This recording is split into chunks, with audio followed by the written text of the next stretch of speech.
Welcome to We Don't Have Cookies with your host, Jason Marshall. Welcome to the show the girl just said the name of. I'm the guy the girl just said the name of. Today I have a friend and comedian, Mike Morris, with me. We first met at the New Chapter Bar. Yep. And that was a fun time. The first time I met you, I got up and had a pretty decent set, which is rare. Yeah. No, you had a good set. You had a good set. If you have a good, we've said it before, if you have a good set at the chapter, you did something, because just trying to keep people in Fairborn's attention span for more than, 2 minutes is an amazing accomplishment. So if you do a 5-minute set and they listen to you for 5 minutes, you had a good set. I kept it short because I did a joke that I never did anywhere else because I just thought it was kind of crass, but I figured it's a bar show. They'll probably like it. Please. And it went over really well. And I'm like, well, fuck, I'm not going to say anything that's funnier than that. So I'm just going to end it on that note. Yeah, I'm done. I remember I got down. I'm done. Dale's like, okay. I heard some guy at the bar go, that's it? I'm like, yeah, motherfucker, that's it. Dale's like, he brought you up. You said some shit. Dale, before he could sit down and have his beer, I was like, all right, let's bring Dale back up. Damn, that was quick. I think I did maybe a minute and a half to, I'd say probably a minute and a half. Really? Yeah, maybe, I think it was about a minute and a half. It was quick, but it was like a minute and a half because you had to set it up first. I thought I was up there for about 3 to 4 minutes because I talked about my kids. I talked about the bar stool for a little bit. I did my bit about gun violence in kindergarten. Or maybe I did just go. Maybe I went to the bathroom and I thought you were done. Yeah, I think you did. I don't remember the other part. Yeah, I just remember the crude joke. Because I remember the bar stool thing. You must have been there for that because you brought it up in your set. Yep.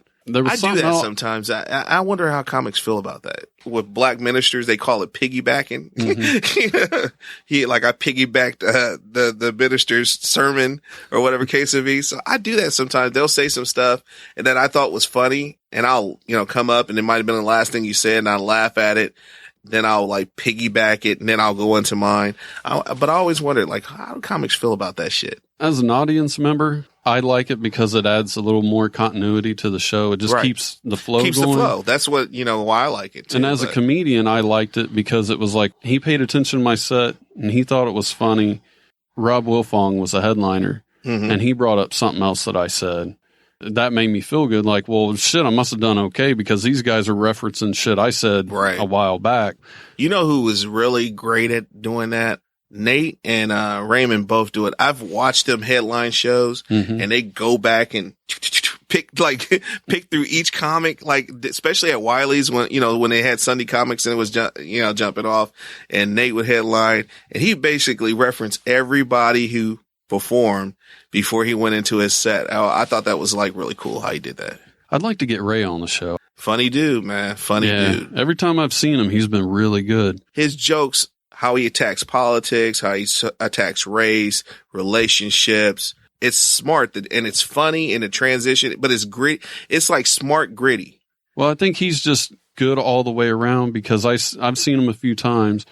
And one time was at the New Chapter, and there was a table right in front. Everybody was having a hard time because these guys wouldn't be quiet. Mm-hmm. He made fun of them without pissing them off and got them to be quiet without making the crowd mad or turning the crowd on the table too. So he didn't go too far either way. And then he just went back into a set and did his jokes and that was really impressive. Yeah. To walk that line. Yep. It was some cool shit, man. I'd like to have him on sometime. But I guarantee you, if you reach out to him, he'll jump on it.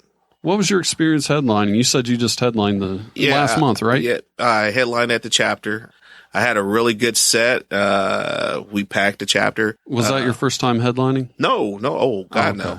Matter of fact, my very first headline experience at the chapter, there was a competition. It was leading into Christmas, and this is when Chris Allen was still here. And Dale had a competition. It was basically the crowd choose. That's how I got the idea for doing it at Murray's.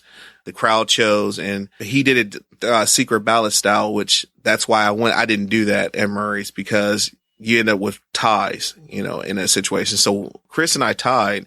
I think it wasn't 30 minutes. I was going to do 15 minutes and he was going to do 15 minutes. So I wrote a set, and my set was about 12 and a half minutes. So I get there and find out that Chris had an opportunity to perform at Funny Bone. So he couldn't pass that up. I'm not hating. I'm not going to pass up the Funny Bone for a bar show, especially a paying, one or whatever case it be. He wasn't able to come. And, I get there and Dale goes, so Chris is not going to be here. You got 30 minutes in you? I'm like, no, I really don't, but we'll see. And I ran off my 12 minutes strong.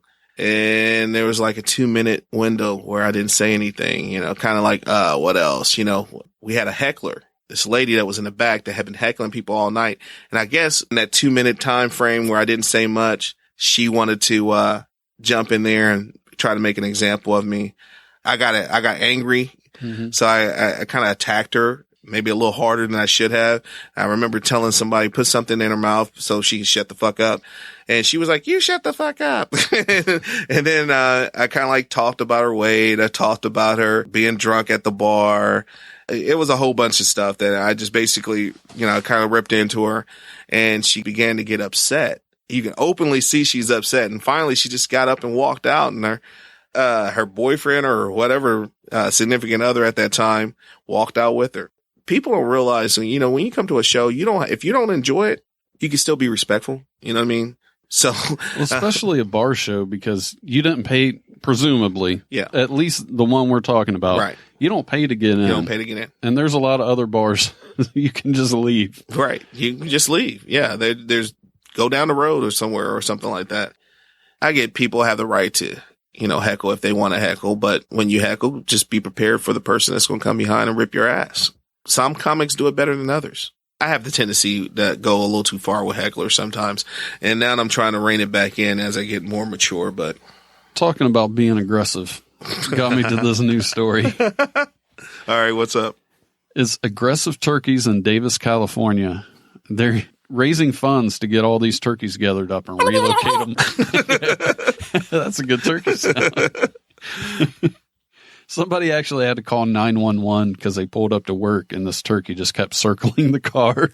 And damn. They were like, hey, this is a weird question, and I know this isn't exactly what this number's for, but I don't want to run over this turkey, but I can't get out of my car, and it looks really mad. I'll try. There's one that's what the fuck? Why would you just run it over, man? Damn. I don't know. There's one that's like more notorious than the others. His name's Downtown Tom. Which, you got a problem if turkeys start getting street names. Right. He's got street cred now. There's Downtown Tom and Little C. I don't know if we're going down that street, guys. We better walk the other way. That's crazy as hell, but I'd just run it over. It's kind of a bad time for them to start acting up. Or maybe that's why they're acting up. No, that's why they're acting up. They get putting it out there, letting it know right now, look, you need to choose ham this year. This Thanksgiving ham is on the menu. Turkey is off, goddammit. My wife was watching Hallmark today, and I noticed they have like a little Christmas version of the Hallmark symbol at the bottom of the TV screen. Yeah.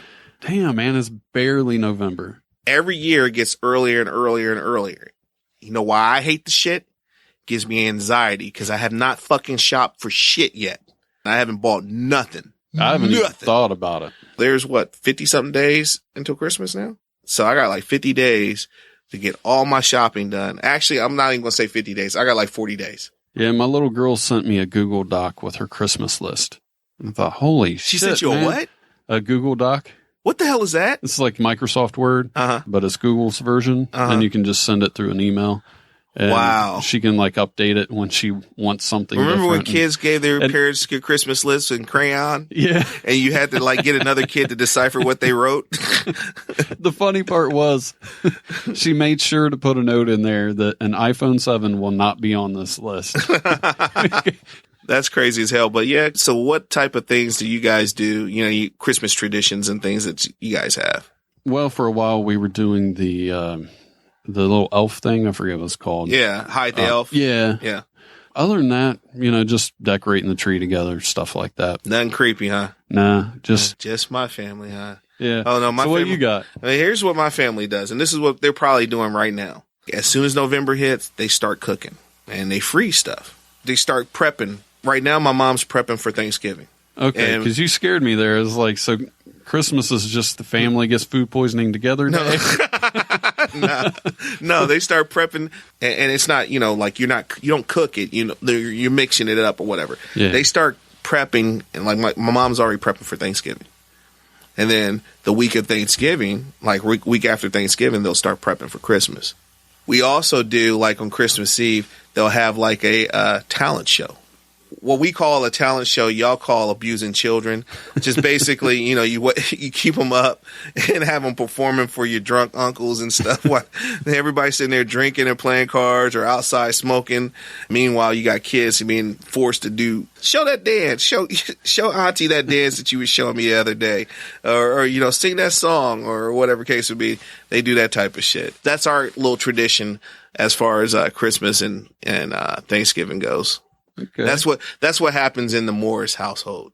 We got a tradition on We Don't Have Cookies of talking about a lot of stuff that happens in society before society catches on. Okay. One of them was like the creepy clown thing. We were talking about that a long time before everybody started dressing that way. Right. And I got one that I think might be the next creepy clown movement. This might take off? Yeah. Okay. Well, I think it's going to replace it. What you got? I kind of hope it does. Some guy in the UK is dressing up as a white rabbit on the 1st of every month, and he stands out and just waves to people and gives peace signs.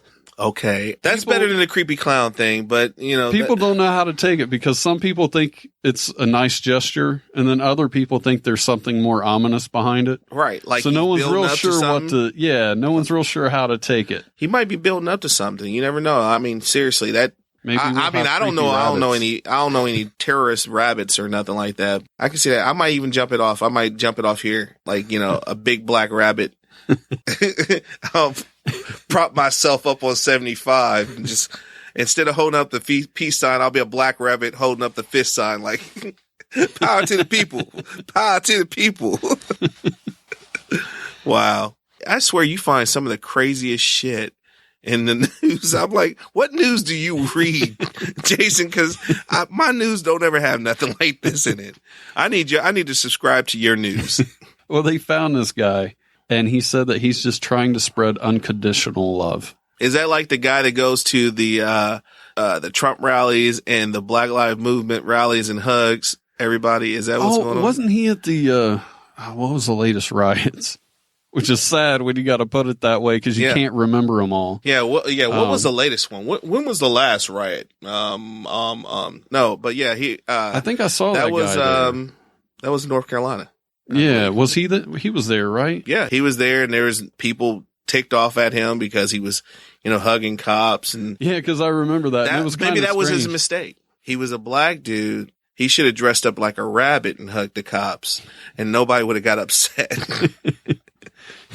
He should have just went in whiteface, right? Just get a bunch of that marshmallow fluff and smear it all over him. And then everybody will be like, okay, I don't even know how to take this. The whole riot kind of like pauses and everybody looks at him like. I was going to do a joke. I still have it written down where I was going to talk about how I wanted to get a clown for my daughter's birthday party. Mm-hmm. My daughter's biracial. Okay.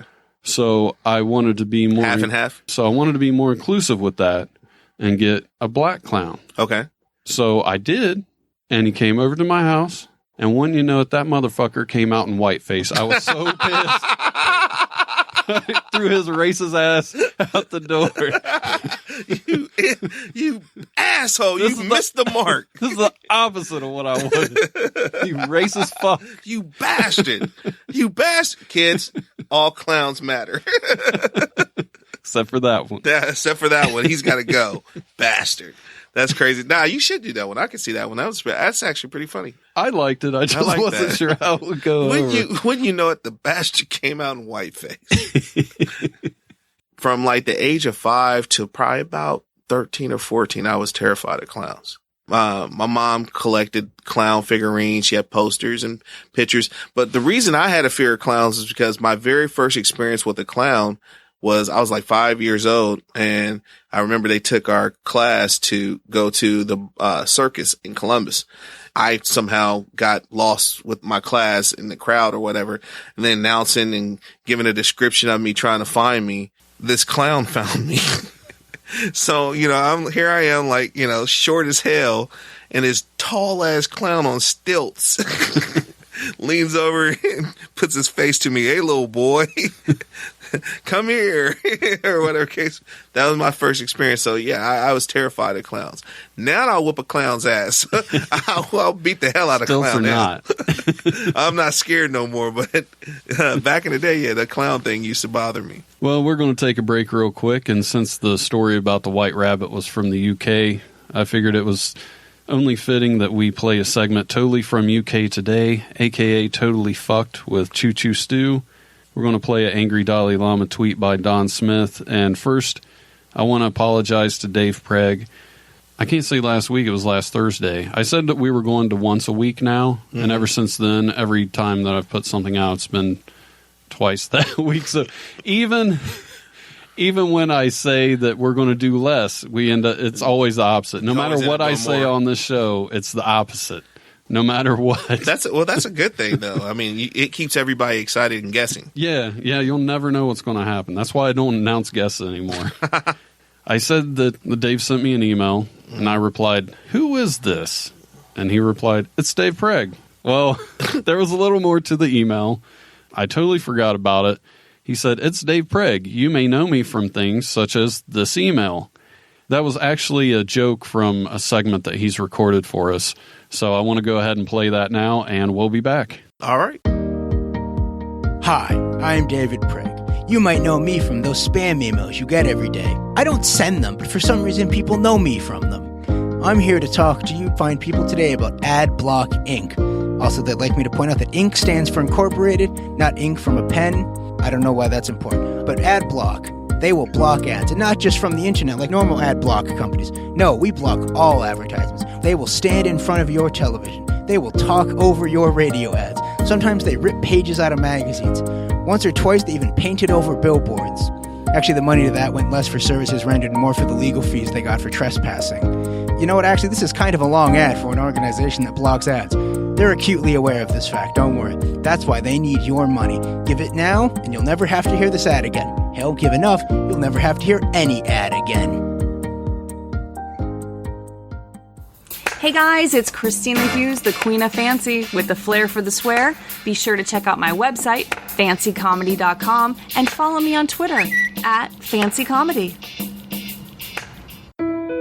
And now, an Angry Dalai Lama tweet. There are always problems to face. But it makes a difference if our minds are calm.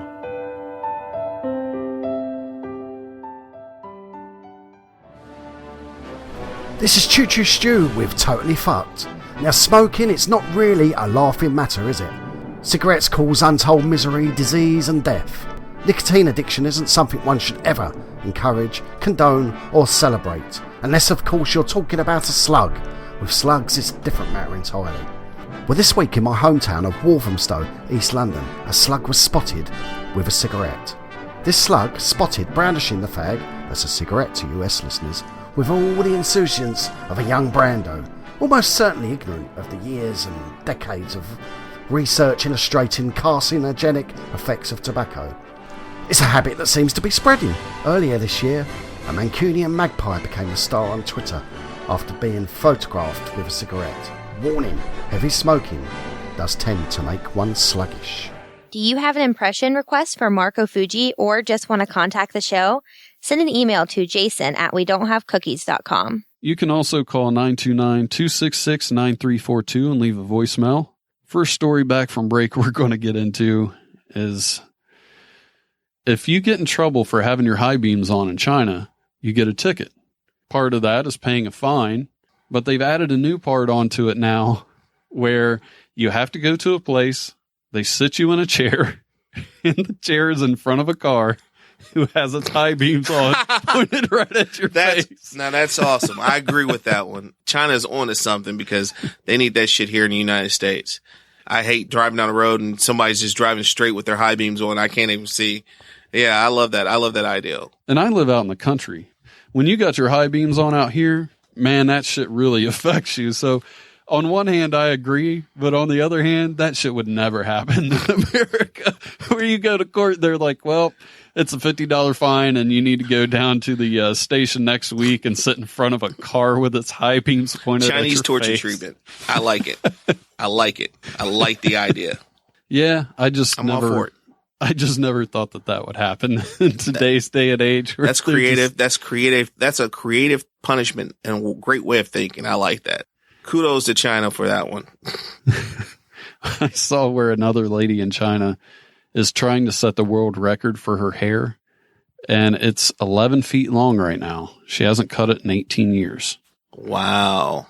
So someone took Rapunzel to a whole nother level. So if you're out there and you're a female and you go drinking at the bar and you get sick and you need somebody to hold your hair, just be glad you're not this lady. Right. Because I swear she's probably got like 50 or 60 different Chinese people holding their hair as she pukes.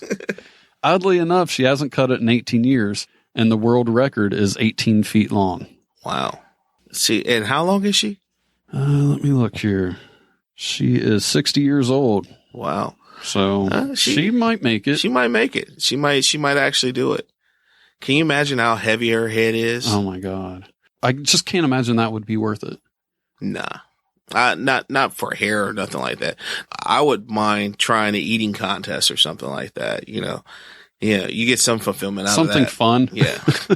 Nothing tedious where you have to wrap your hair. I'm just going to sit here and deal with, ratty long hair. And does she wash it? Can you imagine somebody washing her hair? Yeah, that has to be complicated too. I mean, not complicated, but it's got to be very time consuming. Yeah. I mean, you're doing it in sections. Mm-hmm. You got to have a hose. You probably take her to a car wash to speed up the process. Now you got to figure out how to get rid of the soap and get the conditioner in there and wash it through. Yeah. She might want to give up that task. You imagine going to her house to eat. There's a hair in my food and it's 11 feet long. Right. I know this is yours, lady. That's not mine. That's not mine. Yeah, no. Yeah, that's ridiculous. I think that's insane. What if it was her pubes though? What if she had 11 feet long pubes? I just wonder how she goes out because she has to wrap it around her shoulders or something. There's no way she just lets it drag. That would be disgusting. It would get roll caught it in up all and kinds put it on of her shit. hair. Put it on top of her head. Like it'd be the biggest bun. That's what she should go for. Is the biggest hair bun ever. Yeah. The other lady probably didn't even think of it. Like, oh no, I just want to. No, yeah, she should go ahead and just let this one go. Roll it all up nice and high. Big tight bun. We need to contact this lady. Have her be like old girl from Star Wars. Yeah, Princess Leia. Princess Leia have buns that look like elephant ears on her side of her head. I just can't imagine having hair 11 feet long. It'd be interesting. I mean, can you imagine like if she was in a porno though? Like, pulling hair in a porno or whatnot. Even Lex could reach her from that distance. Well, we're going to get into our next segment a little early so we can wrap up talking about what's going on with Murray's Pub. The next segment is this week's Dumbass of the Year. Alrighty, I love these. It goes out to 20 different guys. Damn. Yeah. Again, in China, some lady convinced 20 different guys that they were her boyfriend. Now, that's a lot of juggling, man. I know that people, they have affairs and they have people on the side and stuff like 20 is a lot. Did she actually see them? I mean, was she hanging around with them or was this one of those catfish things? It didn't really get into that. Just said that she convinced 20 different guys that she was, with them and had each one of them buy her an iPhone 7. And she got the iPhone 7s, sold them, and used it to buy a house. Wow. That gives a whole new meaning to side dudes. Like she had 20 side dudes. Yeah. Wow. Can you imagine how stupid you would feel when there's not just some other guy? There's 19 more. 19. There's 20 of you guys that sat down at one particular point in time with this woman and she convinced you to buy her a phone. I have never had 20 women convince me to buy them a Happy Meal. let alone a freaking iPhone. That's insane. I want to know what she looks like, man. She's got to be hot. Yeah, I don't have a picture of her, but you would assume she would have to be hot. You got 20 seriously. guys lined up. Something, might be able to throw her pussy in the air and turn into sunshine or something. I swear. It's got to be some amazing thing. Like, she's got the magic for real. I don't know. Sometime within the last month, we just did a story about a Chinese billionaire's son who bought his dog 8 iPhone 7s. It's getting weird, man. What's the focus on the iPhones over there right now? I don't know. What's going on? I don't even have an iPhone. I'm more so, I'm a Samsung guy. But I don't understand the whole interest of iPhones. I just don't understand some of the shit that comes out of China, man.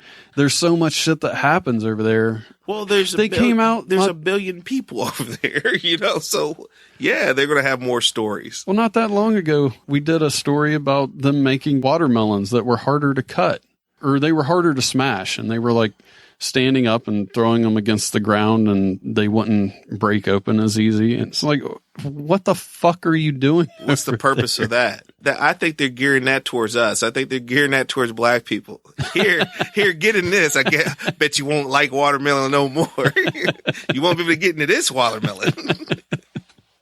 That's fucking torture. That's just wrong. Bizarre stuff, man. I feel sorry for those guys buying her that phone and just finding out, for one, you were just being used. And she used so many people that she put a down payment on a house. That's some shit, man. I wonder if they have like groups. Do those 20 dudes get together and talk about how they were abused by one woman? Like, you just sit there and have like those little, hi, my name is Kim Jong-un, and yeah, I was abused. I was caught slipping, and I bought a girl a phone, and everybody was like, "Hi, Kim Jong Un." We did too, I do like how she was just like, "This is what I want. This is the goal from each one of them." It's a lot of money, but at the same time, it's not. When it's over. It's not when you have 20 people do it. You have 20 people do it. I want to know how far her new house is from all these guys. I would hope it's pretty far away. No, everybody's probably trying to hunt her down right now. Like, I want my phone back. You don't want to live in the same town as all 20 of them. You just keep bumping into them. And is the house big enough to house all 20 boyfriends? I don't know. That would be sweet. Nuh-uh. I got a claim on this house. Part of my money went towards this house. You got like 20 dudes squatting in their crib. I got squatter rights. I always said if I had a whole lot of money, there would be a few things that I would change in my life. Like, I would never drive again because I hate driving. I would never wear the same underwear or T-shirts again because I just like the way it feels to put on brand new underwear and T-shirts. I think I would have to have a 24-hour chef. That would be nice. At 24, like, no matter what time, I can have whatever I want. Which would make it hard for me to buy T-shirts and underwear because eventually I'd be too big for them. I just have fucking sheets around me. Well, that's why you always get new ones, because you're a different size every week. Yeah, I can never go back to this size because I'm not going down. I'm going up the whole time. You're not going to Oprah Winfrey that shit where you're just up and down? Nah. Because the chef can make you healthy meals that taste good. Nah. And then you just lose it all. And then what's the fucking point of eating healthy meals that taste good? I mean, I understand. I understand people's concept. They're like, well, you got to eat healthy. Take care of your body and this, that, and the other. Like, dude, that's not living. Fat people know how to live. I'm just telling you. Anyone listening, fat people know how to live. We have a hot dog. We have a hot dog. Y'all have hot dogs. Y'all have got like tofu dogs and shit. Now, my hot dog is going to have chili, cheese, the works. It's going to be a garbage dog. I'm not going to be able to eat it with one hand. I'm going to be eating that shit with two hands. Fat people enjoy life. Before we get out of here, I wanted to talk to you about the Murray's Pub shows. You were putting those out once a week. The last one I went to... It was once a month. That's what I meant. Sorry. Nah, you cool. Last one I went to was a lot of fun. Two of the favorites from the show, Mike Canistero and Can Do You Walk Carpenter, were headlining that show. And they killed it. Yeah. It was a good show, but there were some audio problems that were way out of your hands. By that time... You want to get into that? By that time, that thing was a nightmare. The owner and I got together and he bought a sound system for me. He soundboard, mics and whatnot. And we were all set to go. Well, someone moved it, took it, whatever case may be, and we could not find it. So we ended up rigging an old mic, to it. And then on top of that, we were plugging in through their PA system, which went through their jukebox. Well, on this particular day, for some odd reason, the jukebox didn't want to work. So we had to go straight from their PA to their speakers, and I could only go to 2 of their speakers. You could only hear from up front. If the comic was quiet, you can only hear up front. The people in the back couldn't hear. Mike and Kenny did great. Everybody could hear them, but you couldn't hear some of the other comics. Oddly so that was enough, a nightmare. It seemed like the closer they had the mic to their mouth, the harder it was to hear them. Right. You'd think it'd be the opposite, but it was very interesting because I sat in the back. Then Kanduyawa got up there, and I forget who it was, but they got me to move to the other side of the bar. And for people who aren't familiar with Murray's Pub, which is 90% of the people, because most people don't live in Ohio that listen to this, but when you walk in, it's basically a bar. Right. And then you move to the side a little bit, go off to the right, and it's more of like a restaurant setting. Right. Because they serve food. And right in between there is where the stage is. Right. And when I walked in, I got there a little late and was in the back of the bar. When Kanduyawa got up there, somebody told me to move over to the other side. When I went over there, man, it was a whole different experience. Right. I mean, the sound was perfect. The lighting was perfect. It's like, holy shit, I should have just came over here. Right. Normally, it would be great on both sides, but on this particular night, I had to focus on the side that had more lighting, and the speakers, and that was the restaurant portion of it. So the bar side, you could hear a little bit, but not very much. And the funniest part was when I went over to the restaurant side, the waitress must have had a babysitting issue because she had 3 of her kids in the back. Yeah. And like the oldest one was probably 13. Right. And Kenny's not the cleanest comic. Not on this night, he wasn't. Yeah. And I thought, holy shit, I didn't even know those kids were there. So I didn't even pay attention to anybody else's content while they were up there as far as like swearing or, talking about blowjobs or anything. It just, it was just a normal night watching comedy. And then when I went to the other side and he was talking about a lot of different things, it would always hit me like, oh man, it was He even weird. talked about their mom's ass. Like damn, you got a black girl's ass. I got to stand up for the comedians in that respect because when you think of going to a bar show, you don't ever think, well, I better keep it clean in case there are kids in the back. Yeah, in the restaurant section. You would like in her case, in this case, the mother was working and had a babysit issue. That was a crazy night. Kanduyawa killed, man. Yes. He was amazing. Where I was sitting was right next to Danielle, who's his girlfriend, and she was talking about like half the stuff he just came up with that day. Right. Which is amazing because it was funny as hell. I mean, you'd think he'd been telling these jokes forever. No. And it's just shit almost off the top of his head. Not quite. Every time I hear him, it's always something new. He's one of the favorite, I'd say he's in my top 5 favorite local comics here because every time I see him, he does something new, which is something that I always said that I focused on. I try to do. I try not to tell the same jokes over and over again because when I hear a comic, I want a new experience. So I assume that that's what other people want to hear as well. Something new, something fresh and funny. And everything he said that night was hilarious. Yeah. There were times where I was just about crying. I was laughing so hard. Yeah. I probably lost about 2 pounds during his set because my stomach has never contracted that much from laughing. He killed me that night. That was a great show. So you had some news about the show maybe ending. Yeah. Because one of the reasons I brought you on was to promote the upcoming show. Right. Because I thought there would be one more at the very least with the news. But it still may be. But what happened was, apparently they sold to some new owners. I have yet to meet with them yet. I will either work with them and start a new one in January, or there are a couple other venues that I've been talking to owners with that are interested, and we'll do a different location and start it up again in January, doing the same concept. As of right now, it's the only paid open mic that I know of only open mic that gives you the opportunity to earn money. And the way we do it is it's a contest. It's a bringer show. You bring people in to listen to you. And at the end of the night, the crowd chooses who will be the headliner for next month. Those two people that are chosen to be headliners will receive $100 for a 30-minute set. Hopefully we can do it at Murray's. I really do like it, but we'll see if we can continue it there. But if I can't continue it there, I'm going to continue it somewhere. The train doesn't stop. All right, man. Well, do you got anything else you want to plug? Nothing as of right now. The only show that I guess I can pub would be the show at the chapter coming up. That will be the last Tuesday of November. All right. Well, thanks for coming on the show.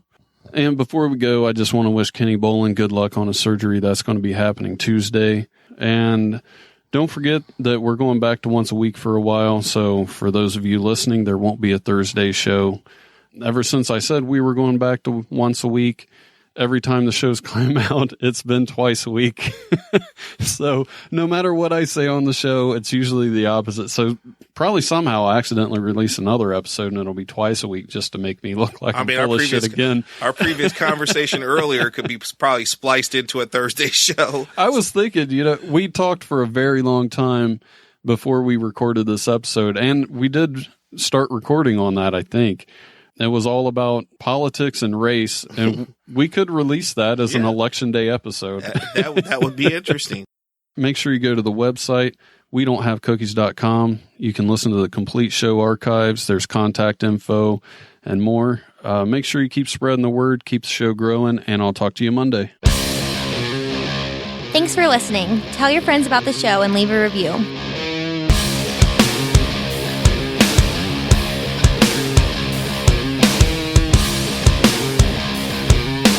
You got 30 minutes in you?